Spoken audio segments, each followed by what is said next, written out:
I want to talk to you about something that's been talked about numerous times before, but is worth repeating: marriage and traditionalism. This video starts off by repeating the basic MGTOW arguments on marriage, but then escalates into some pretty bold and controversial statements, so it's certainly worth a listen. First, let's talk about the risks. If you, as a man, get married, you are entering into a contract that essentially says if this woman at any time becomes unhappy, for any reason, she is entitled to break the contract and take half of everything I spent my life working for. If I at any time, for any reason, become unhappy, I can break this contract, and give this woman half of everything I spent my life working for. Now, what are the benefits? Well, in short, you get some insurance benefits, things like, if your spouse dies, you can collect on their social security. I believe you must have reached the age of retirement. Things like having your property automatically go to your spouse upon your death, hospital visitation rights, and your spouse makes medical and burial decisions on your behalf, such as, if you are in a hospital, and doctors need to make a choice, and because you, the patient, is either unconscious or not deemed in their right state of mind to consent, the decision falls onto your spouse. This is pretty much the extent of marital benefits, and a lot of these things can be orchestrated through wills and contracts outside of marriage. So again, the benefits are pretty dismal, with the exception of collecting on your spouse's social security after their death and you at the age of retirement. And let's face it, this is a benefit almost exclusively for the wife, since statistically she will outlive you. I will link to a list of marriage benefits. Speaking of marriage and death, there is the popular myth that married men live longer lives. This is simply not true. The advocates for marriage deliberately skew the numbers by including men who were divorced as single. Here's the thing. It has been shown that men who are and always have been single, live longer than men who have been married and then divorced. It shows that men who have married and stay married live longer than men who've been divorced. So the 1,000,001 headlines ought to be reading, if you're a man, divorce is bad for your health. And if this is true, I have a great remedy: don't get married and you won't have to get divorced. The next problem with this statistic-driven myth is that it does not establish cause and effect. Men who are born with, or develop early in life, severe health problems, quickly find themselves off the list of marriage eligibility pretty fast. Therefore these men, by virtue of their health, will not be married, and by virtue of their health will die earlier. Young men who live dangerous gangster lives, or join the military, at an age too young for marriage, are at a significantly higher risk for an early death. Again, these statistics do not establish cause and effect, and I believe I am plagiarizing from Bill Maher. Sure, domesticated indoor cats live longer lives than their wild and free counterpart, but it's quality of years, not quantity, that counts. So marriage risks are extremely high for men, and marital benefits barely worth mentioning. So why then the great push for men to get married? It would seem to be based on the Tradcans' religion, familialism, and I use the term religion loosely. This religion, the system of beliefs in which they derive their morals, is centered on nuclear family. To them, nuclear family is the basis of society, the foundation on which humanity rests, a micro-model of the state, and there is a grain of truth to this. The basis of human life is obviously reproduction. Reproduction, at its most simplistic core, is one man, one woman, performing sexual intercourse, which then leads to conception, pregnancy and then birth. Thus all human life starts out as mother, father, child. This is nuclear family. So is nuclear family important? Yes, but it is important in the way in which fucking is important. The basis of human life isn't nuclear family, it's sex. As far as nuclear family being the basis of the state, a micro-state model, well, it can be argued that a state is the extended tribe, the tribe is the extended family, the extended family an extension of the nuclear family, but we could equally take it a step further and say that the nuclear family is the extension of the individual. So really it's just making sacred, a thing in which has no sanctity. Furthermore, it can be argued that in the past societies were more extended family oriented, since it was the extended family that held the nuclear family together. Also, if nuclear family is going to be a term to denote the simplest, most basic form of family to which everything revolves around, hence the term nuclear from nucleus, then we could say single-parent families are the nuclear family, even though this would not be correct. What I am getting at is, even the terminology used is bastardized to give sanctity to a model that is not inherently sacred. From Wikipedia, on nuclear family, this paper does not regard the nuclear family as natural or as the only model for human family life. This does not establish the elemental family to be a universal model or the most ancient institution of human communities. For example, Polygamous unions are prevalent in ethnographic data, and models of household communities have apparently been involving a high degree of complexity from their origins. In this study, evidence suggests that the nuclear family was embedded with an extended family. That was an incomplete excerpt about an archaeological find. I copied the relevant part. The reason I am putting that quote in there is to demonstrate once again that polygamy was actually the predominant model of marriage in human history, and to demonstrate that one man, one woman, and their biological offspring, living under one roof, was also not the most common family setup throughout human history either. Ergo, nuclear family is not a sacred and special thing, and efforts to make it the basic human standard are deceitful or ignorant. Also, just to toss it out there, marriage isn't even necessary for a nuclear family to be a nuclear family. They talk of family values, while bastardizing the word family to mean Judeo-Christian capitalist industrialization traditionally married nuclear family, and I think if it weren't for how taboo racism has become, they'd probably fucking put of the same race into that category to create their ultra-specific family model that they swear up and down is the most natural, fundamental, and sacred type of family and basis of all nation-states, and apparently so fragile that every little thing threatens it. The gay couple living next door, well, if they're allowed to be married, fuck it, it's all over. There goes the moral fabric of our whole society now. Nuclear family is dead and gone. That cohabiting couple next door with the kids and no wedding ring, well fuck, there goes our nuclear family wonderland. Look, this talk of family values really means old-fashioned traditional family values, and you slowly begin to realize, what they mean is old-fashioned values, and they are shoehorning family in the statement because they are propagating their old-fashioned regressive Christian conservative values from behind the pretense of family. This is really and truly a matter of won't someone think of the children. People who hide their political views behind family as a pretense to propagate their coercive policies are no different than in guerrilla warfare when gunmen shoot from school windows, using the children as human shields to deflect return fire. It is a cowardly tactic. And think about certain tradcans in this movement who dictate how me and you are to live our lives and how it is our duty to man up and get married, and the very moment we retaliate, what do they say?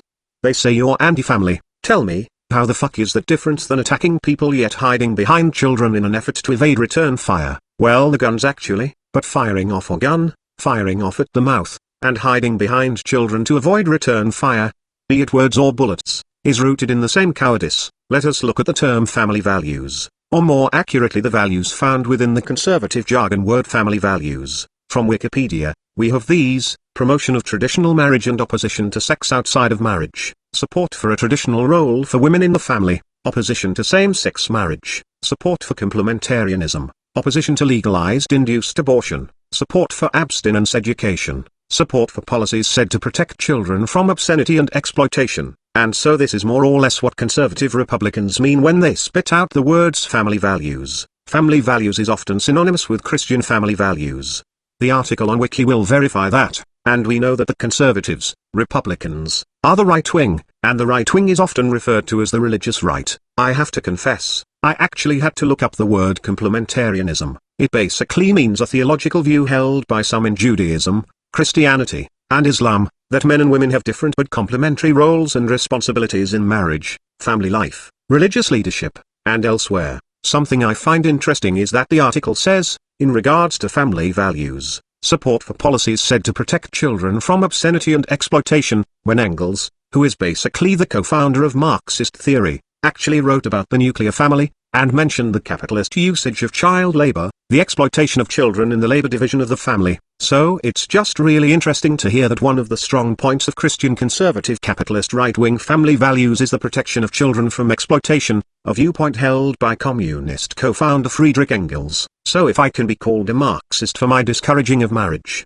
then these tradcans can be Marxists for their opposition to child exploitation, since apparently holding even one value of an ideology immediately qualifies you as a full-fledged participant of that ideology. Now that we've had a glance at the term family values, let's explore something I have seen criticized, that is, the term tradcan derived from the words traditionalist and conservative. It was argued by somebody, I think, Diddles, who said something along the lines of why say tradcan, why not traditionalist, since you can be conservative without being a traditionalist and you can be a traditionalist without being a conservative. Well, short answer is this: if you type in the word traditionalism into a thesaurus to look for synonyms, here is what you get.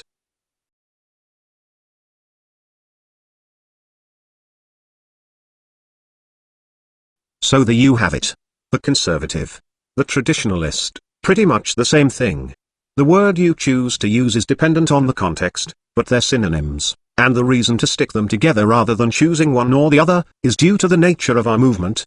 The word traditionalist is very important, very helpful in distinguishing someone's view on sex, marriage, gender, and gender roles, and of course those topics are staples of our movement. The reason to use conservative is to denote the political affiliation in which nearly all traditionalists within our movement get their ideas and values from. I also want to make something clear now. I am not using this opportunity to bash Christianity. My reason for mentioning the Christian connection to the Tradcan is to establish a political and psychological profile so that these ideas don't seem out of the blue. I want to help give this movement an understanding of the political origin of certain beliefs, and a glance at the psychological motivations for these beliefs, so that we may better understand ourselves and our enemies. And obviously you can be any one of these things, hold any one of these beliefs, without necessarily adhering to all of these things or holding those other beliefs. I am merely pointing out the common association between them. So traditional marriage is a sacred institution, according to the Tradcan. The reason it is sacred is more or less a prop. It's the excuse, not the reason. Nuclear family is not the ends by which the means propose to achieve, it is the means by which to execute the ends. The end is basically pushing Christian values, and when I say Christian values I mean, for the most part, modern Christian values, since Christian values differ from different points in time. Let's go over these values. 1. Promotion of traditional marriage and opposition to sex outside of marriage. Translation: no marriage for fags, they need to get in the closet. One man, one woman only, and if you rewind the hands of the clock about 60 years or so, it would include of the same race. 2. Support for a traditional role for women in the family. Translation: men as worker bees, women as baby makers, because apparently the queen bee is too good for work. 3. Opposition to same-sex marriage. Translation: you shall not lie with a male as with a woman, it is an abomination. 4. Support for complementarianism. Translation: men and women have different but complementary roles. No matter how much the world around us changes, we humans must never change to conform to our new environment. Praise whichever version of Middle Eastern God you believe. 5. Opposition to legalized induced abortion. Translation: you did the sinful deed, now suffer the consequences, whore. And incidentally, I still find it ironic that most of the people who oppose abortion, support the death penalty and oppose welfare. So if a bitch is knocked up, the father runs, she has no way to provide for the child, she should neither receive welfare or be able to prevent its birth. Sure, after the pain of childbirth she can then part with what she brought into this world by putting it up for adoption. Of course adoption agencies are state-run, and thus big government. You know what, I'm tired of trying to figure these people out. 6. Support for abstinence education. Translation: hear no evil, see no evil, speak no evil. 7. Support for policies said to protect children from obscenity and exploitation. Translation: better ed than dead. Oh wait, that's communism. Alright, I'll knock it off. Look, I am all in favor of protecting children from parental exploitation, but obscenity? No, and here's why. Protecting children from obscenity is a method to remove options for adults under the guise of won't someone think of the children. They don't care about children,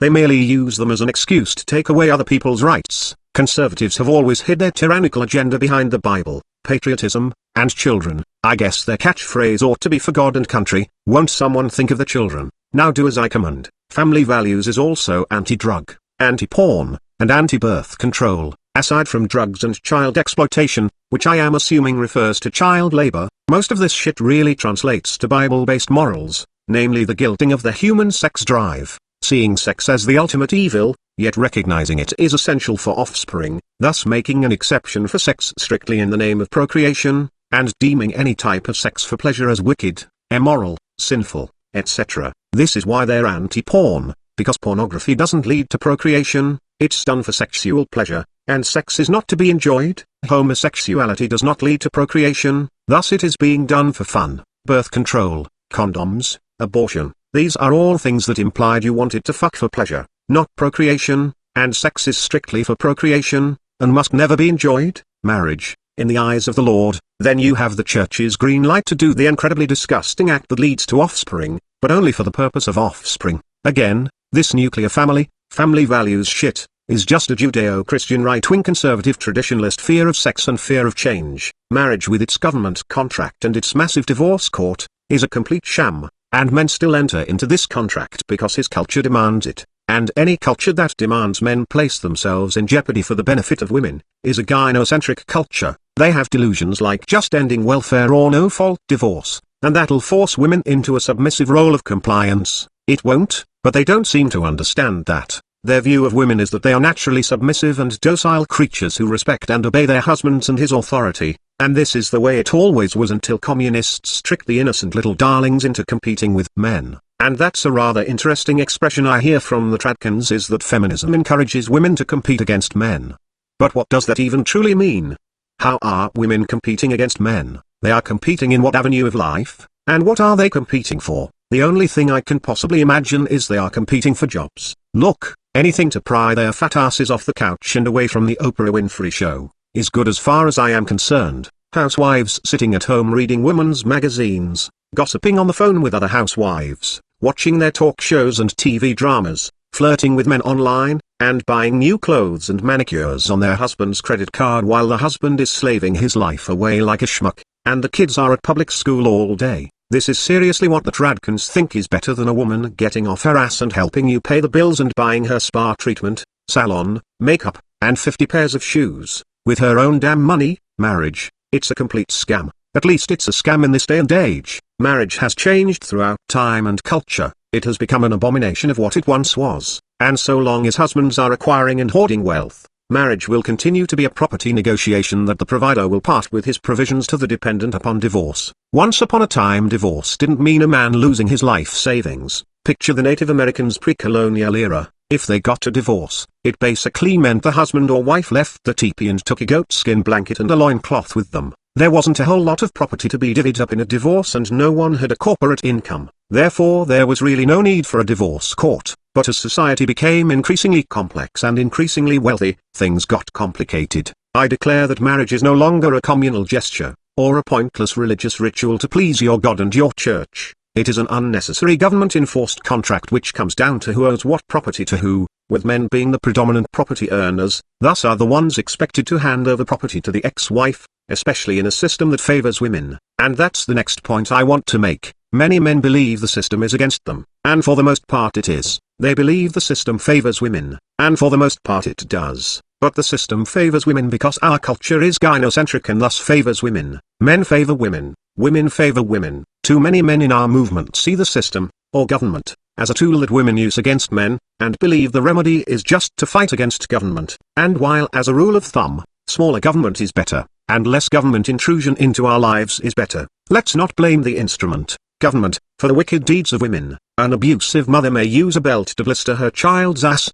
But don't blame the ass whooping on the belt, blame it on the mother. Let's not go around arresting guns, while insisting the person who pulled the trigger is an innocent victim of gun culture and thus setting him free. And that, I think, is a pretty good analogy. A man pulls the trigger with malicious intent, he murders someone, and is set free, while the gun is imprisoned, and a declaration to ban guns ensues. We are told not to blame the gunman, for his head has been muddied up by all this glamorized cowboy violence on TV. You would call this ridiculous that the man who pulled the trigger is excused. Women are the ones pulling the trigger, so what do the tradcans do? Blame the gun, blame the tool she used to exert her force over us, completely absolve her of any wrongdoing, and point to fucking communism for getting inside of her pretty little head and making her do it. Even if you are one of these people that believes in banning guns, and hey, that's okay. I realize I have some vegetarian LGBT members in the audience whose wrists are as limp as an old man's dick. I don't judge or anything. You have to admit that regardless of the gun issue, not arresting the man that pulled the trigger would make no sense. But that's what we are here doing. We see greedy women taking advantage of men in divorce. We see this as relatively commonplace. We see her gal pals supporting her. We see her guy pals supporting her. We see an entire culture supporting this, and the man's guy friends saying tough break kid. Welcome to the club. So when are you getting married again? Just got to find the right one. Just because you get thrown from a horse doesn't mean you're allowed to not get back on. We see this and say it's communism, socialism, big government. What we don't see is that women feel they are entitled to take what they have not earned, and an entire culture that more or less agrees. Feminists tell us that men have a sense of sexual entitlement, and that rapists claim they felt entitled to the sex they took without permission. Well, women feel entitled to rape a man in divorce court, and we have an entire culture supporting the notion that men are to take the plunge and take his chances with marriage. An entire culture that condones women raping men in divorce. Now that's what I call a fucking rape culture. Remember, men want sex, women want money. A court forcing a man to give up the money he and he alone acquired through his hard work is equivalent of a judge forcing a woman to give sexual favors to a man. The old archaic definition of rape is the act of seizing and carrying off by force. A man's primary objective in a relationship is the acquisition of sex. Sex is not owed to him, taking it against her will is rape. A woman's primary objective in a relationship is the acquisition of provisions. Provisions are not owed to her, taking it against his will is rape. The act of seizing and carrying off by force, be it property or sex, is rape. Why don't women commit sexual rape as much as men? Because sex isn't their primary goal, but in divorce court, they sure do commit a lot of property rape. And again, we are a culture that condones, normalizes, and encourages it. One of the things tradcans do is to insist that marriage is okay, you just have to find the right woman, and then go on to say avoid women that are toxic or with psychopathic traits, and avoid feminists. Well, for fuck's sakes, what man isn't already trying to avoid toxic women with sociopathic tendencies, on women who claim everything is sexist oppression, that is feminists. The problem is, these women are rare, and you ain't the only man seeking out these rare women. You have competition, and these rare women know they are highly valued, and choose only the highest status males they believe they can acquire. If we rule out all the stupid stumbling bumbling child-minded women, all the bipolar and unstable women, all the underage and over-the-hill females, all the ugly unattractive women, all the drug-addicted women, all the STD-carrying nasty skanks, all the feminists, all the uneducated non-career women, who have "I'm an entitled parasite" written all over them, all the women that are already taken, and what you have left over isn't even 1% of women, and I don't think I am exaggerating when I say not even 1 out of 100 women, maybe 1 in 200, or 1 in 300, but let's just go with 1%, 1 out of 100. This means 99% of men are not getting anything other than a useless toxic woman. However, to be fair, when you start scraping away all of the major negative traits from the male sex, you don't end up with 100% of men being the perfect bachelor either. Once you remove all the men that are too young or too old, violent, drug addicts, STD-carrying players, obnoxious political or religious fundamentalists, unemployed, irresponsible and immature, into some really nasty sexual things that are just incompatible with your average woman, and already taken, what you have is probably only 5 to 10% of the males left over. And where am I getting these numbers from? I am clearly making them up off the top of my head, but realize what this equates to is, if 90% of men are not marriage material, and 99% of women are not marriage material, then out of those who would make a good partner, we'd have 9 out of 10 really great men never having an equally decent wife. My point is, most men won't make good husbands, and significantly less women than that, won't make good wives. The average man looking for that non-toxic, great wife, is just seriously shit out of luck, and that's what I don't think these tradcans are understanding. And even though I am making the statement that the majority of humanity is not good marriage material for anyone, a quick rebuttal would be to remind me that only 50% of marriages end in divorce. Well, yes, but not everyone gets married, not every married couple that split up and go their own way actually files for divorce, and not everyone that stays married is in anything resembling a good relationship. Furthermore, even if you did find some really terrific woman, you should refuse to get married on principle alone. Marriage is an unfair contract from a business perspective. Any contract that says you will be financially penalized if you or the other party chooses at any time for any reason to back out, is not a good contract. Furthermore, it is hilarious that tradcans will insist that all we need to do is fix marriage, but in the meantime man up and do your male duty and get married. Do these dum-dums not understand that trying to fix a system, while simultaneously feeding it, is counterproductive? You can't expect to go to work every day and complain about the unfair pay or work conditions, and think that your belly aching is going to change the system. If you want the company to make a safer environment or pay you more, you're going to have to go on strike. But as long as you are slaving your life away for that company has no motive to change. If a restaurant is putting out low-quality food, but you're dumb enough to keep eating there and encouraging your friends to eat there, the restaurant has no motive to change their menu. You tradcans are pathetic. You support a provider-dependent role in marriage, and then bitch about the person who acted as provider, being forced to provide for ex-wife and child. You insist that a woman is a natural-born child nurturer, and then bitch that women end up with the kids in divorce court. You want to keep women out of the workforce, poor and dependent on men, but you bitch about the fact they seek out wealthy males. Maybe if she had her own money she'd be less inclined to prioritize money as the #1 virtue in a man. You talk about fixing the marriage and divorce system, all the while feeding the damn system and giving women what they want. But if you just tweet about it in disgust and blame feminism loud enough, women will just magically give up the advantage you are giving to them. Look dumb. Women might start pushing for changes in the marital system, when men are no longer playing the game. But as long as men are playing the game, women are not going to push for change. You tradcans need to quit blaming feminism for the problems you yourselves create. And what I find to be even more mind-blowing is the fact that most tradcans firmly believe a woman's place is staying unemployed, at home. In other words, completely financially dependent on her husband. Dude, that is a recipe for getting taken to the cleaners in divorce court. If you and her eventually just can't work shit out, and either one of you leaves, she has no means of supporting herself because she lived like a child, being supported by you as if you were her father. And for this woman to not take advantage of the system and claim herself entitled to your wealth when she wants out, is far-fetched. You don't expect her to let go of the children, let go of the wonderful house you two live in, let go of the free ride in life, and go live back with her parents, unemployed scrambling for a job as a high-stressed cashier, after you took the best years of her life and now she's old and washed up, no job, money, or education, nowhere to go, and tired of dealing with the stress of a marriage that has been loveless for quite a few years now. You don't expect her to do that when the option to just take your kids and money is right there tempting her. Look,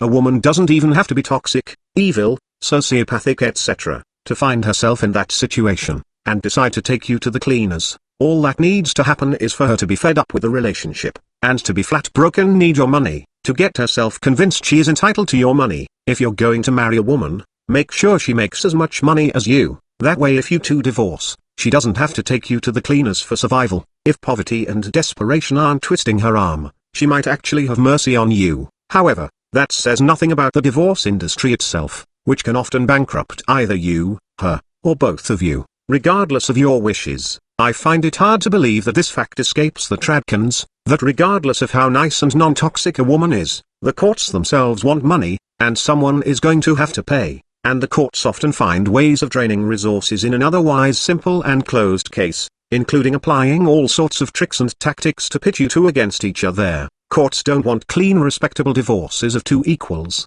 They want to provide a dependent relationship.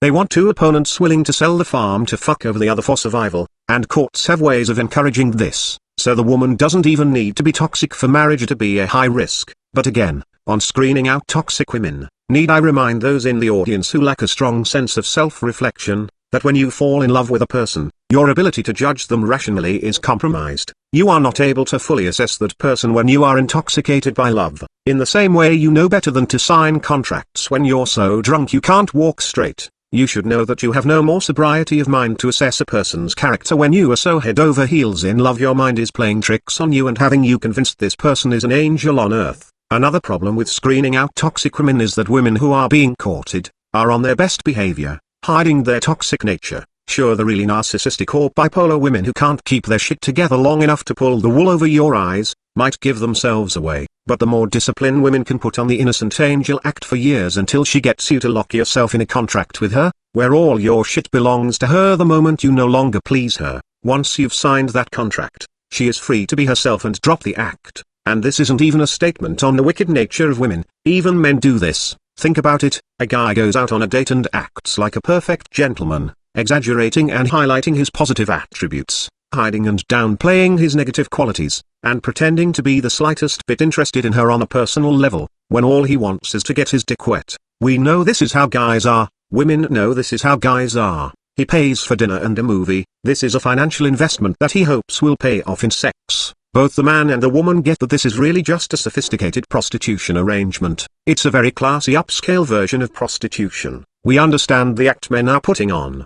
But are we just suddenly oblivious to the act women are putting on? Again, you will exaggerate and highlight your positive attributes, hide and downplay your negative qualities, while you're trying to nail her. So what if she eventually finds out you don't make as much money as you originally said, or that you haven't really accomplished all those things you bragged about, or that you are not as tough and courageous as you made yourself out to be? Who cares if she finds out after you got laid? You already got laid. So long as you can keep up the act long enough to get in her pants, that's all that matters. Do you not understand? Women are the same way, but getting dick isn't their goal. Getting you locked into a contract of marriage often is their goal. They actually have a lot of different goals, but marriage is the big one and the one great constant out of all the different goals. So women are often on their best behavior, until that contract is signed. Once they got you, once they have that safety net, that free ride plus the safety net divorce court provides, they can knock off the act. Barbaros has spoke on this issue, and I will play a clip. I mean, you can't make this shit up. I mean, here's a direct quote from his blog. He says in bullet points, quote, "No divorce was preceded by a happy marriage." Quote, "Divorce from a decent woman with whom it doesn't work out probably isn't that much to fear." Quote, "Divorce from a sociopath is very dangerous." Now, this, you see, is why men who defend this criminal contract of marriage pose a direct threat to male freedom and sovereignty, because they frame marriage, a contract that can have you legally enslaved, as some acceptable risk to be encouraged, as though any benefit can be garnered that could possibly balance out your potential legal enslavement upon divorce.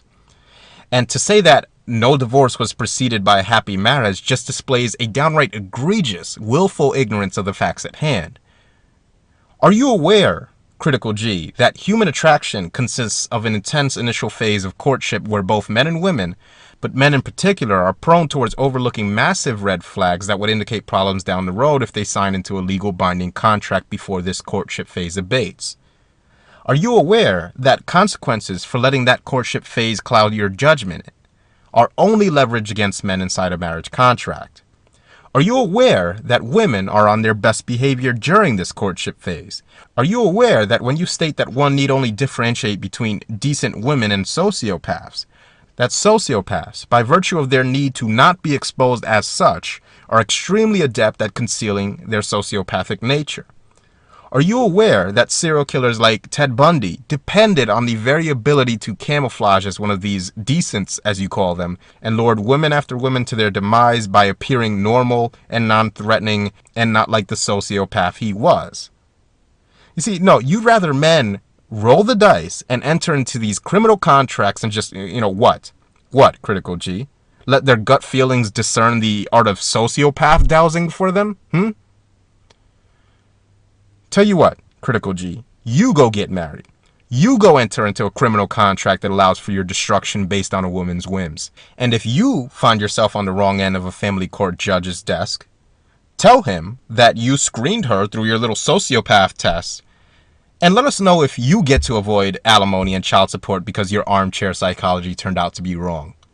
I am going to link to that video. That entire video is worth listening to, actually. All of Barbaros's videos are worth listening to, but especially that one, and it happens to be the one where he first gave me a shout out. Another thing I want to mention is that people change. Just because she was a good person you loved with all your heart and soul, doesn't mean she's going to act the same way 10 years from now. People change. She is going to change. You are going to change. And what happens when you two go through your changes and those changes are not compatible? And let's talk now about prenuptial agreements. Not all nations acknowledge them, or acknowledge them the same way, so getting into specifics is difficult.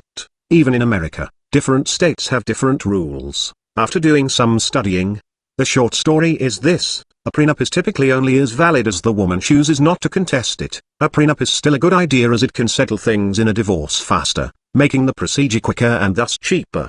But remember, she can contest a prenup if she feels like it. One of the rules to the prenup is both parties must sign and do so of their own free will, no signing under duress. Well, haven't you figured out that every little thing threatens and coerces women? If she didn't sign it, you wouldn't have married her, ergo it was signed under duress. A woman contested her prenup and won because she felt pressured into signing it. Another contests and won because she had no idea her husband would amount so much wealth in the future, from the point where she originally signed. Again, prenups mean nothing, and once you have a kid, forget about it. She may not get the house and the car, and the property, but the children will, and she's going to get the kids, you know that. So again, prenups mean nothing. Furthermore, prenups do not excuse a man from paying alimony, especially in cases where divorcing a man means she has no way of supporting herself, and the state doesn't want to pay her welfare. The man will pay alimony. This cannot be voided with a prenup. Prenups have no effect on child custody and child payments. Again, prenups, they're not entirely bad ideas,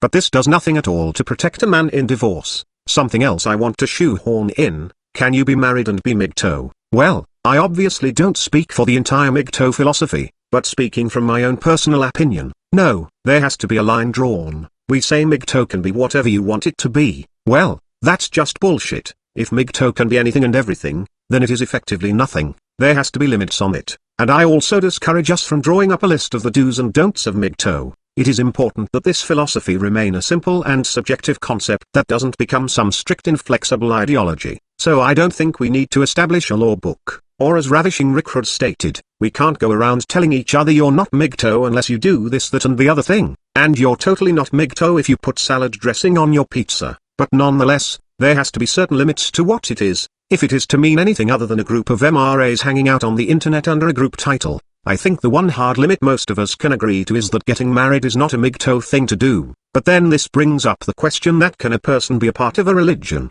philosophy, ideology, belief system, if he violates even one tenet? Typically yes. For example, how many Christians are living in sin, having anal sex with their wife, not keeping the Sabbath holy, using the Lord's name in vain, and so on. Yet are these people who go to church, ask Jesus for forgiveness, wear a cross around their neck, and believe that Jesus was the literal Son of God, died on the cross, and rose from the dead, somehow not Christian for their lack of following the tenets of their faith perfectly? Clearly you can violate the tenets of a belief system and still be a part of that belief system. And the question can be asked, what if a man marries, and then 20 years later hears about this MGTOW thing, takes the red pill, fully understands his situation, and is MGTOW, but still married? Is he to divorce in order to properly wear the title of MGTOW? Well, obviously that's complicated, and wearing the title sure isn't worth fucking yourself over by initiating divorce. I certainly do not discourage people from staying married. I only discourage them from getting married. Once you've made that choice, walked down the aisle, signed that contract, then I wish you all the luck in the world. But for the record, I just don't consider a married man to be MGTOW, but you can still be an MRA. The only requirement to being an MRA is that you believe men are getting unfair treatment by the system and culture, and you wish to change this so that men have equal rights and treatment. That's really it. MGTOW isn't really a club. It certainly is not an organization. I wouldn't classify it as a political movement either. MRM is a political movement, but MGTOW is more a philosophy, a state of mind, and maybe even to some, a personal spirituality. Spirituality is defined as, traditionally spirituality has been defined as a process of personal transformation in accordance with religious ideals. Since the 19th century, spirituality is often separated from religion, and has become more oriented on subjective experience and psychological growth. So in the sense that it is a realization, and a realization that leads to psychological growth, in that regard it could be a spiritual thing.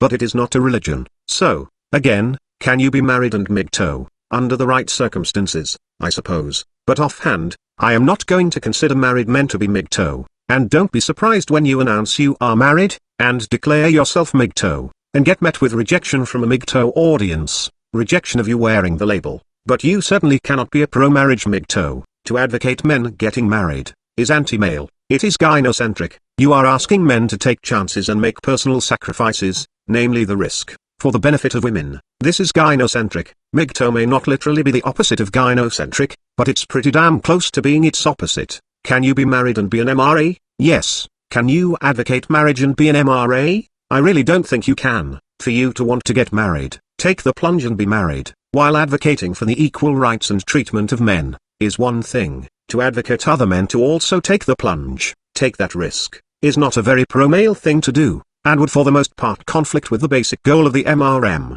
Again, that goal is equality for men, asking, encouraging, demanding that men place themselves in a position that makes them unequal, or more unequal, is not the advocacy for men's rights. Again, it's one thing for you to take the risk, it is another thing for you to insist it is the duty of other men to also take this risk. There is the popular notion that the men's rights movement and MGTOW are in a conflict. I contest this. I believe the tradcans attacking feminism under the banner of men's rights activism are not MRAs, they are traditionalist conservatives whose only gripe with feminism is that it encouraged women to forsake baby making as a career, and his communist ties. These people don't give a rat's ass about sexism to men. It's about man as breadwinner, woman as baby factory, capitalism, males adhering to a constricting outdated preconceived notion of masculinity, women being bound to a constricting outdated preconceived notion of femininity. These tradcans use the straw man that some of us are pushing for gender equality, and that's as ridiculous as the feminists, because we seem to think that gender is an artificial construct and that the sexes are equal,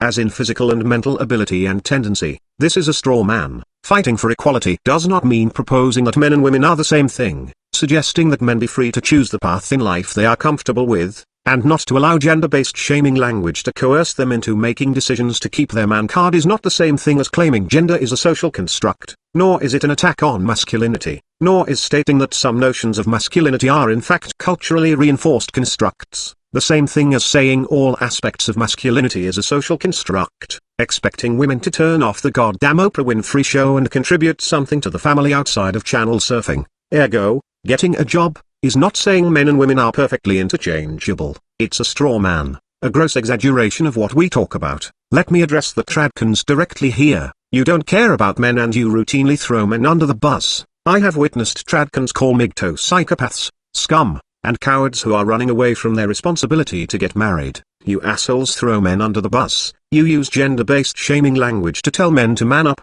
lest he be a coward or unmanly. When MGTOW explain that marriage is risky, you retort with just gotta find the right one. When that MGTOW comes back with an explanation that you cannot possibly weed out the potentially dangerous women and that entering into an unfair contract with them is gynocentric, you then pick apart the sections of their argument that denotes negative female behavior such as hypergamy, and you dare to call us misogynists. Yeah, wait a white knight, you assholes. We've all heard it. We've all heard it many times. MGTOW attempt to talk about the psychology and dynamics of man and woman, and in doing so speak of any given negative trait more prominent in women, and thus problematic for men, and the tradcans instantly retort by calling us misogynists. More evidence that you're all a bunch of white knights that don't give a flying fuck about men. You put women on a pedestal and throw men under the bus. You're as toxic to us as any man-hating feminist. Your insistence that men live up to some John Wayne archetype of manliness is also toxic to us. It's half the damn problem we men face. Men can't talk about men getting raped, men needing access to DV shelters, men being assaulted in public by women, or analyze the portrayal of masculinity in media, without you tradcan assholes shaming us and calling us victim wannabes. Men in this movement are hesitant to share their stories of how they were victimized by female supremacy, because the moment they share their story they're fags, unmanly men and so on. Or you white knight for women by reminding us that not all women are like that.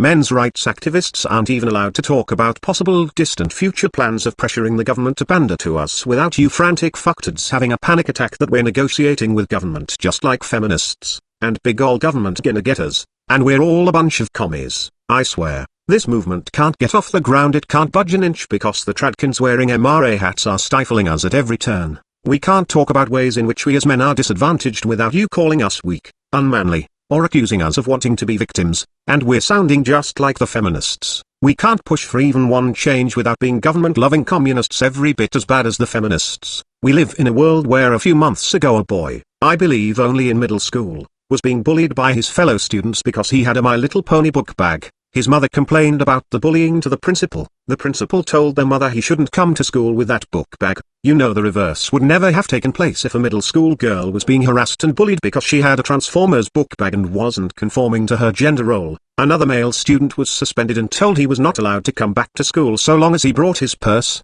Purses, you see, are not appropriate for male students. I am proclaiming that it is every bit as toxic to the psychological well-being of young men to be forced into a preconceived masculine role, as it is to have his masculine role forbidden. Telling a boy he may not come to school with a purse is no more or less toxic to his well-being than the school forcing boys to pee while sitting down, to rob them of their masculinity. Robbing a male of his masculinity is a crime against males. Forcing a male into masculinity is equally a crime against males. You got feminists shaming males for being masculine, and you traditionalist fuckers shaming males for not being masculine enough. Between the both of you toxic fuckers, males are just screwed no matter what they do. Every move they make is either too manly or not manly enough. You tradcans make the world a terrible place for men. You people are every bit as gynocentric and toxic to males as the most vile feminists out there. I said it before and I'll say it again. How many of these transgendered individuals, which are almost exclusively biological men identifying as women, became this way because they live in a hostile world of feminism attacking their masculinity, and traditionalism attacking them for not being manly enough? Their arm is twisted into being a tough, indestructible, brutal male, and their other arm twisted for being a tough, indestructible, brutal male. Nothing they do is good enough. Either they're a fag, or a Neanderthal, can't win for losing, and they absolutely snap under the pressure and say fuck it, I'm a girl now. Look at me everyone, I am so pretty in my dress clacking my heels. I can listen to rough manly music and play sports and that's just me being a strong independent woman. and I can eat ice cream and cry while watching soap operas, and it's the most normal thing in the world because I'm a girl. I can do whatever I want now. I'm free. I'm finally free. I'm serious. How many trannies are just the victims of seriously not wanting to be male because they spent their life having all of their feminine desires denied on the grounds he has to be manly, and having all of his manly desires denied on the grounds it makes him a typical male pig, to the point where being male is so painful and unfair he'd so deeply rather have been blessed by being female so he can finally be as masculine and as feminine as he wants whenever he wants. This is just how hard you assholes make life for males, you and the feminists both. And as I said, the men's movement can't budge because everything we do outside of bellyaching about feminism instantly gets us branded as big government loving commies or unmanly fags. You, traditionalists, you are not MRAs, you are positively hostile to the men's rights movement, you are the fucking cancer of this movement, you are our shackles, you are toxic to men and boys, and you are toxic to the men's rights movement. You are not MRAs, quit wearing the label, get your ass out of this movement. You want to go throw men under buses and put women on pedestals, then you can go somewhere else. Go to your Mitt Romney support forums and boycott gay marriage and preach your convoluted family values shit or whatever the fuck it is you people do. I don't care where you go, just fucking go. So again, there is no division between the men's movement and MGTOW. MGTOW is a philosophy of male interest and male first attitude. It is a rejection of gynocentrism. It's really a personal thing, a psychological awakening. It is awakening to the realization that you are fully a human being and your life, your existence, your identity,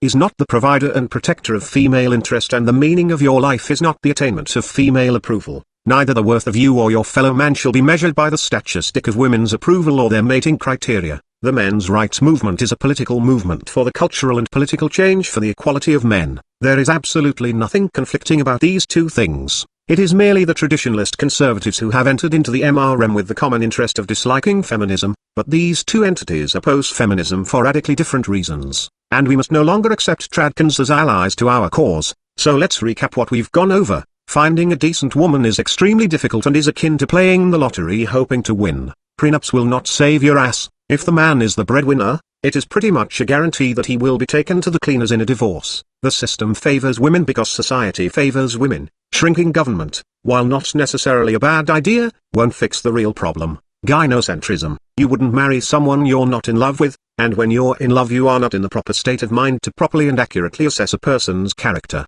Women can put on an act, therefore screening out toxic women by looking for certain traits is downright fucking retarded. People change, so Mrs. Right may turn out to become the bitch from hell down the road. Marriage, for all of its various purposes in the past, is now an archaic tradition. Marriage comes with practically no benefit, and devastating risks. I discourage my fellow man from getting married, but I personally do not oppose your currently existing marriage. Tradcans are not a type of MRA, and are in fact both hostile to the male sex and the men's movement. The traditionalists are effectively old-fashioned regressives fearing change whose opposition to feminism, their only commonality with the MRM, is centered on the dislike of feminism upsetting the old-fashioned ways.